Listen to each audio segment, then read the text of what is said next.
Kepedulian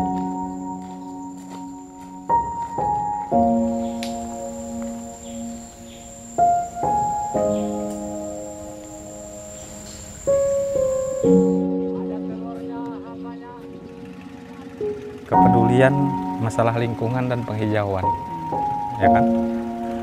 Bahwasanya hutan pesisir yang tertinggal kini menjadi lebih baik. Dasar itulah kelompok membangun ekowisata mangrove.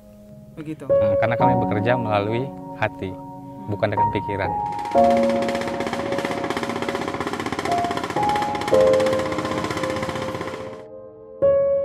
Artinya nggak bosan-bosannya kita memberi satu pembekalan untuk ke masyarakat tentang ekowisata mangrove ini tadi, dan tentang fungsinya kita manfaatkan, artinya kita lestarikanlah mangrove ini tadi. Tanamkan di diri kita bahwasanya hutan ini bukanlah warisan nenek moyang kita gitu. Tapi ini titipan anak cucu kita. Nah, kalau udah ini menjadi titipan anak cucu kita, kita merasa apa yang kita ambil dari anak cucu kita, ini harus kita kembalikan gitu.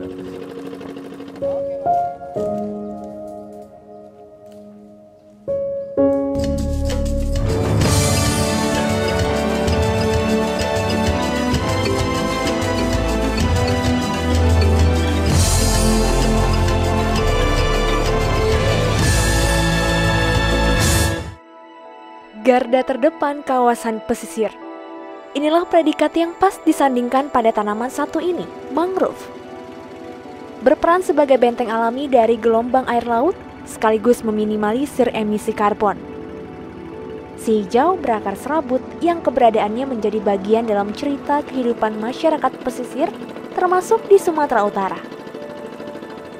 Cerita apa saja yang dimaksud? Tim Potret akan merangkum kisah mangrove dari beberapa daerah di Sumatera Utara.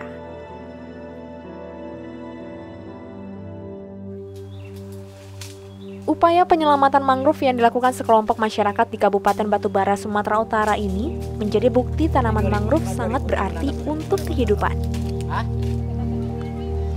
Azizi dan rekan-rekannya di kelompok cinta mangrove bertekad melindungi populasi hutan mangrove di kawasan Desa Gambus Laut dan Perupuk.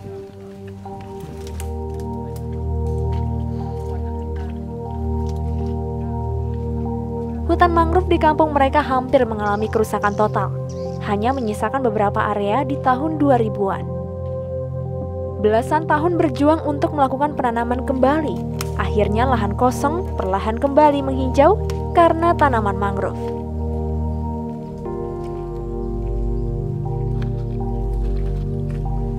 Saya tertarik dalam persoalan hutan mangrove ini itu sekitar tahun 2000. Dari 2000 saya pulang merantau pada saat saya masih remaja, masih belum berumah tangga. Setelah saya tahun 2000 saya pulang ke kampung. Saya ingat waktu saya meninggalkan kampung halaman saya ini dulu, hutan mangrove-nya cukup indah, cukup besar-besar dan rimbun. Saya pada saat itu masih bergerak beberapa orang saja dengan kelompok-kelompok nelayan. Dulu saya sebelum main di mangrove ada kelompok nelayan yang saya bina. Nah, ada nama kelompok nelayan waktu itu Sinar Fajar. Nah, dari anggota-anggota kelompok inilah saya ajak untuk membantu saya, ikut sama saya menanam, melestarikan hutan mangrove. Tadi pohonnya kan rendah-rendah. Ini pohonnya udah tinggi-tinggi. Nah, pada saat saya melestarikan hutan mangrove ini, selama 1 tahun pertama di tahun 2002-2003, itu nggak ada kendala apa-apa awalnya, sampai tahun 2005. Nah, di tahun 2005 ini mulai ada gonjang-ganjir dengan saya, mulai maraknya orang jual beli lahan. Jual beli lahan mangrove ini, kawasan hutan ini untuk dialihfungsikan menjadi perkebunan sawit. Di luar dari persoalan tambak, itu ada pengalihfungsian pada perkebunan sawit waktu itu. Nah, di saat inilah saya bersama kawan-kawan mulai merasa terganggu dalam hal menyelamatkan hutan mangrove ini. Di periode 2005 hingga 2010, Azizi sempat mengalami berbagai ancaman yang mengganggu rencana penyelamatan mangrove ini. Namun hal tersebut tidak menahan gerakan kelompok cinta mangrove untuk memperjuangkan izin pengolahan hutan berbentuk kemasyarakatan. Sekitar 19 tahun berjuang, Akhirnya di tahun 2018, usulan tersebut mendapatkan lampu hijau. Mereka diberikan kepercayaan untuk mengelola 456 hektar yang terbagi atas 383 hektar hutan lindung dan 73 hektar hutan produksi terbatas. Wah, kalau sekarang ini saya merasa udah didukung dengan pemerintah pusat. Karena pemerintah pusat telah mengeluarkan izin hak pengelolaan kawasan hutan, artinya IUPHKM, izin usaha pengelolaan kawasan hutan. Nah, setelah dikeluarkan izin itu, saya merasa pemerintah pusat dan provinsi telah dukung kita. Gitu. Kemudian ada Balai Perhutanan Sosial juga mensupport dan mendukung kita. Nah, jadi saya pikir saya sudah kuat. Izin itu dikeluarkan di tanggal 28 Agustus 2018. Artinya sudah berjalan hampir 1 tahun HKM kami ini. Nah, karena legalitas inilah yang membuat saya bertambah semangat bahwasanya saya sudah tidak takut lagi menghadapi ancaman-ancaman dari luar dalam persoalan kami melestarikan hutan mangrove ini. Jadi kalau ada hambatan apapun, saya akan terobos. Siapapun itu, saya akan hadapi. Pengusaha mau apa yang punya lahan ini akan saya hadapi. Bersama kawan-kawan saya yakin anak anggota saya yang 142 orang ini pasti berada di barisan saya, masih berada di belakang saya. Gerakan penyelamatan mangrove perlahan mendapat dukungan dari mereka yang sebelumnya khawatir akan aksi kelompok cinta mangrove ini. Sekarang wilayah kerja mereka sudah terbagi atas 4 bagian, beberapa diantaranya area sumber benih pohon induk, serta area pembudidayaan hutan dan tambak. Tim Potret berkesempatan mengikuti kegiatan patroli yang biasanya dilakukan Azizi dan anggotanya untuk melindungi kawasan hutan yang ingin dialihfungsikan.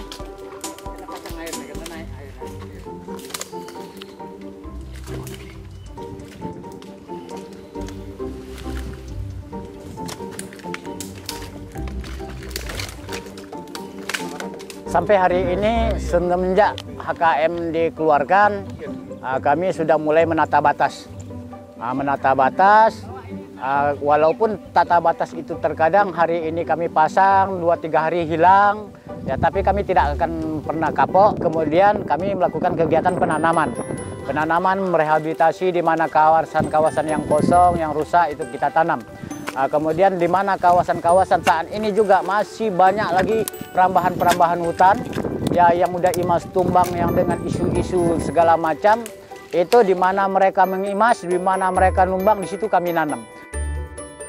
Kalau saya bergabung di kelompok tani ini karena gini loh Bang, profesi saya pembakar arang juga kan memerlukan itu. Artinya mangrove kalau hutan ini dibabat habis sama pemilik lahan, kita kan nggak punya kawasan hutan untuk diambil kayunya atau kami buat jadikan ini kan Bang, arang kan. Jadi ya harapan saya ke depan itu banyak mangrove yang tumbuh, bisa kami jadikan bahan baku kan seperti itu. Tinggal terkadang kan orang-orang yang membutuhkan kayu ini bagaimana dapat kayu, pasti dia gunakan orang lain. Nah, nyuri lah sistemnya, nyuri. Nah, yang sedihnya kami setelah kami ini kosong, kita tanam. Meski belum sepenuhnya menyadari mangrove bernilai ekonomi, Azizi meyakini akan ada peluang menjadikan area mangrove ini sebagai ekowisata. Namun demikian, menyadari mangrove punya banyak manfaat yang sebenarnya sudah dirasakan secara langsung, cukup menjadi alasan gerakan penyelamatan mangrove ini harus tetap berjalan meski bersifat swadaya. Hari ini kami tetap melakukan kegiatan penanaman. Nah, walaupun ada pihak luar yang merusak hutan kami ini, mereka merusak, mereka menebang, kami menanam. Mereka juga rusak tanaman, walaupun mereka rusak tanaman kami, ya kami tetap tanam lagi. Ini persoalan tinggal siapa yang bertahan. Apakah mereka yang bertahan terus merusak hutan kami, atau kami tetap juga bertahan terus menanam. Tanamkan di diri kita bahwasanya hutan ini bukanlah warisan nenek moyang kita gitu. Tapi ini titipan anak cucu kita. Nah, kalau udah ini menjadi titipan anak cucu kita merasa apa yang kita ambil dari anak cucu kita, ini harus kita kembalikan.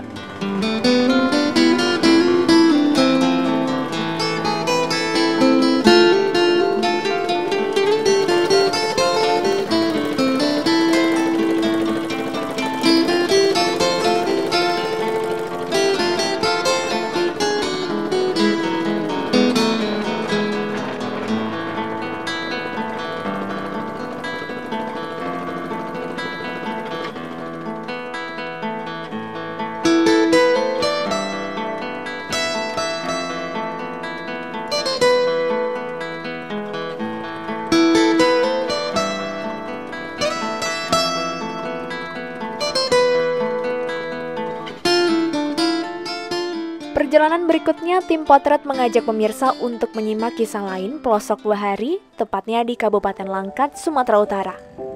Kami menyambangi Desa Lubuk Kertang, desa terujung di Kecamatan Berandan Barat. Salah satu karakteristik geografis desa ini adalah keberadaan populasi mangrove. Sekitar 1.300 hektar luas mangrove, namun dalam perjalanannya, area mangrove di sini tak luput dari ancaman kerusakan. Editorial Desa Lubuk Kertang ini 4.200 sekian hektar luas areal Desa Lubuk Kertang, yang memang dari luas areal tersebut mata pencariannya sangat terbesar di Desa Lubuk Kertang ini adalah dari sektor pertanian. Sektor pertanian. Iya. Dan padahal di pesisir, Pak, ya? Iya. Nah, jadi itu ini salah satu keunikan Desa Lubuk Kertang memang ya, karena daerah pesisir yang memang daerah pesisir tersebut ada 1.300 hektar lahan areal mangrove-nya. Nah, jadi secara otomatis lahan pertaniannya di-cover dari abrasi dan erosi dari mangrove tersebut.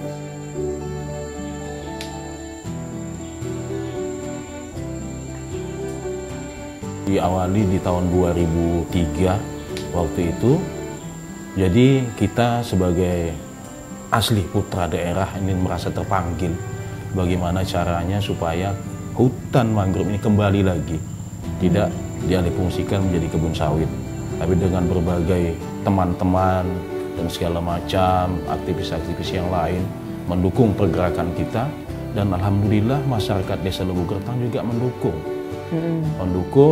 bagaimana bisa dikembalikan lagi menjadi hutan, karena hutan adalah sumber penghidupan bagi masyarakat kita.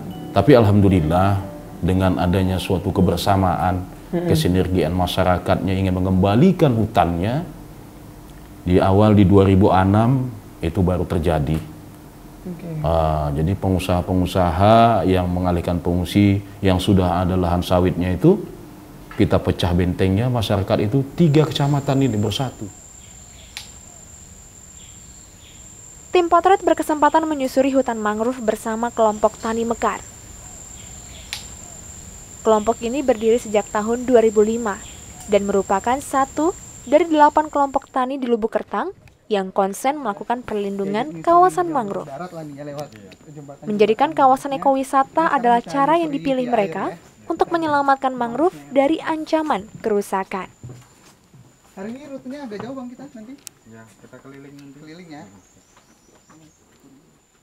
Kota Berandan. Kota Berandan ya. Hati-hati, Bang. Di tahun 2005 hingga 2010, luas hutan mangrove Lubuk Kertang berjumlah 740 hektar. Dengan kondisi 528 hektar berada di kondisi rusak berat dan selebihnya dengan kondisi rusak ringan hingga sedang. Selain karena faktor alami, kerusakan timbul disinyalir karena adanya alih fungsi lahan yang berujung pada penebangan pohon mangrove. Nah, jadi nama Lubuk Kertang ini diambil dari tempat ini. Jadi masyarakat mempercayai bahwa ada sebuah lubuk di sini yang banyak didiami oleh ikan kertang namanya untuk bahasa lokal. Itu sejenis ikan kerapu harimau.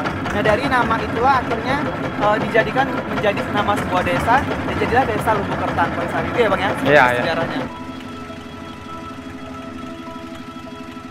Sambil berpatroli, kami melihat bagaimana pesona mangrove di Lubuk Kertang ini kembali memikat. Tindakan yang dilakukan kelompok Mekar sendiri untuk mempertahankan pohon mangrove adalah fokus untuk melakukan pembibitan dan penanaman. Jenis tanamannya Rijopora dan Nipah, dengan usia tanam dimulai dari umur 2 tahun hingga belasan tahun.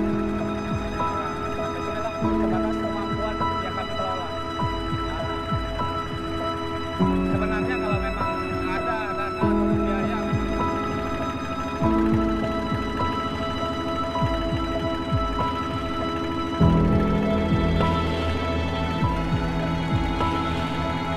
ada beberapa zona juga ya yang dimanfaatkan untuk hutan mangrove ini. Jadi kalau untuk statusnya sendiri, apakah ini termasuk hutan lindung, hutan produksi, atau ada tempat-tempat khusus lagi yang bisa dimanfaatkan oleh masyarakat dari kawasan wisata ini? di sini hutan produksi ada, hutan lindung juga ada. Tapi kami sebagai anggota kelompok Mekar ini cenderungnya kepada hutan lindung. Karena daripada situ kami sepakat dan fokusnya kepada wisatanya. Jadi tujuannya untuk menambah perekonomian di Desa Lubuk Kertang ini. Apa sih Bang alasan yang mendasari kelompok Mekar ya, kemudian juga Bang Sofyan sendiri lah akhirnya mau melakukan ini semua untuk lingkungan kita di sini?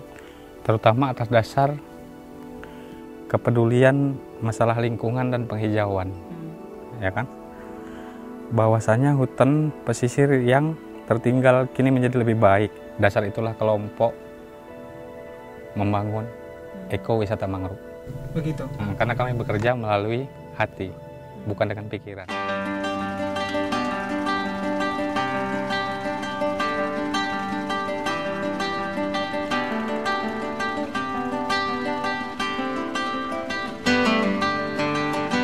Lubuk Kertang sudah kaya dengan alamnya. Penduduknya hidup dari sumbangan alam yang besar.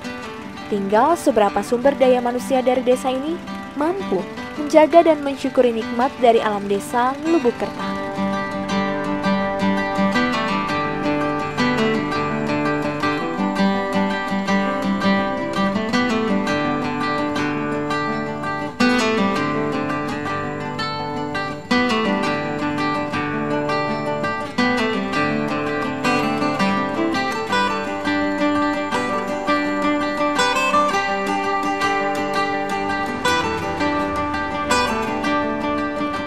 Berdasarkan Peraturan Daerah Kota Medan Nomor 13 Tahun 2011 Pasal 36, salah satu kelurahannya Sicanang menjadi daerah yang menciptakan keseimbangan dan keserasian lingkungan fisik kawasan serta mendukung pelestarian keanekaragaman hayati karena keberadaan mangrove-nya. Namun sayangnya penetapan itu tidak sejalan dengan kondisi di lapangan. Luas mangrove berkisar 450 hektar. 5 hektar diantaranya menjadi kawasan ekowisata. Konservasi menjadi tindakan yang dipilih sekelompok warga Sicanang dengan memanfaatkan jasa alam dan pemberdayaan masyarakat lokal. Mereka membuka area ekowisata mangrove atas 3 zonasi: zona inti, penyangga, dan pemanfaatan. Dasar ekowisata ini berpijak pada tujuan pelestarian, edukasi, wisata, dan ekonomi.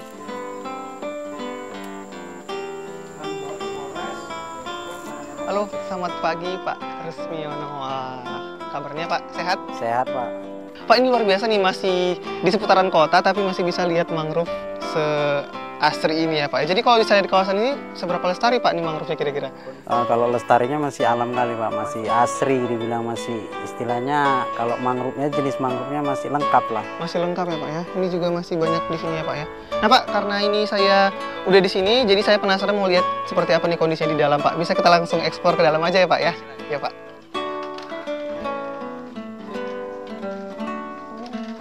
Kalau fasilitas sudah banyak Pak di sini berarti.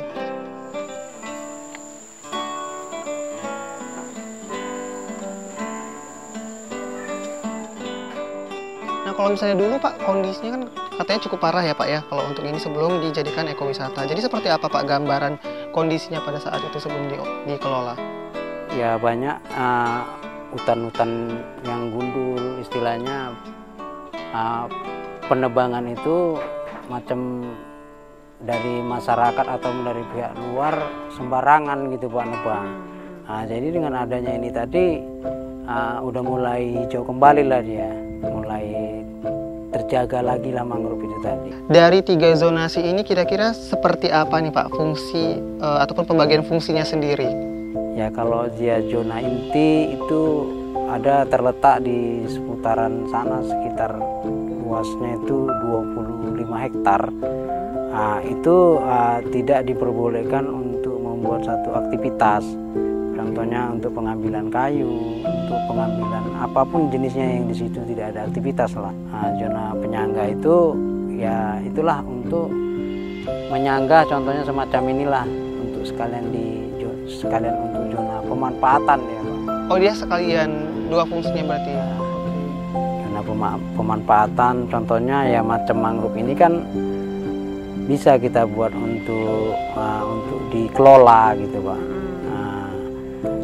Salah satunya untuk dikelola untuk ekonomi lah, macam contohnya macam pohon jeruju kan gitu, bisa dibuat untuk kerupuk, macam buah api-api, bisa dia dibuat untuk dodol kan gitu. Dan pohon nipah ini nanti diambil daunnya untuk buat atap dan buahnya itu untuk buat kolang-kaling.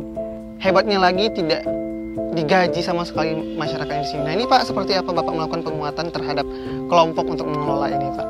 Ya, untuk yang pertama, untuk penguatan kelompok itu istilahnya kan nggak mudah untuk membuat satu pembekalan kelompok anggota tadi kan gitu dia. Artinya nggak bosan-bosannya kita memberi satu pembekalan untuk ke masyarakat tentang ekowisata mangrove ini tadi dan tentang fungsinya kita manfaatkan, artinya kita lestarikanlah mangrove ini tadi kan gitu dia. Koleksi hutan mangrove di sini kondisinya lumayan tebal dan lengkap. Ada sekitar 19 jenis mangrove yang tumbuh. Di antaranya jenis api-api, hitam dan putih, ondor-ondor, bakau dan lainnya. Rata-rata usia tanaman di kawasan ini berusia 20 tahun. Hidup berdampingan dengan mangrove tanpa merusak ekosistemnya akan membuat manusia yang hidup di sekitarnya menjadi berdaya. Tanaman ini jugalah yang dimanfaatkan masyarakat lokal sebagai bahan baku untuk produk industri. Masyarakat membuktikan mangrove punya jasa besar dan tidak boleh dieksploitasi. Potret pemanfaatan bahan alami mangrove terlihat jelas dalam kegiatan ibu-ibu kelompok batik mangrove Kartini Sicanang. Mereka memproduksi batik tulis dengan beragam motif tiruan alam dan tumbuhan. Mangrove dimanfaatkan sebagai pewarna untuk pembuatan motif. Meski pilihan warna terbatas, namun daya tahannya cukup lama. Sebuah potret bijak, pohon mangrove tak perlu berujung eksploitasi. Perjalanan kali ini cukup meninggalkan pembelajaran. Tekad untuk memperbaiki memang tidak selalu berjalan mulus seperti yang diingini. Setidaknya, apa yang dilakukan sekelompok masyarakat ini menunjukkan bahwa doa dan usaha akan membuat tekad semakin bertumbuh. Tak peduli apapun rintangan yang membayangi, demi mangrove tetap lestari.